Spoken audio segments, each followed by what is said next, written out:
Friends ఇక ఇంతసేపు అయితే పని అయితే చేసి వచ్చినాం. ఈరోజు లేట్ అయింది. కాయలు తెంపేసరికి చాయ్ పెట్టుకుందామని అయితే పెట్టినాం ఆల్రెడీ. చలి పెడుతుంది. ఈ చాయ్ పెట్టుకుంటా ఈడ కూర్చొని మంట కాపుకున్నాం.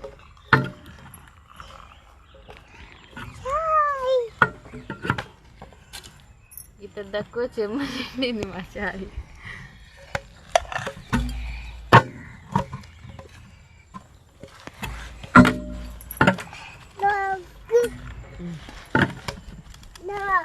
పోస్తుందా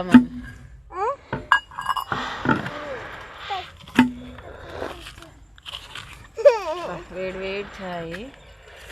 ఈడ కూర్చోండి మీరు.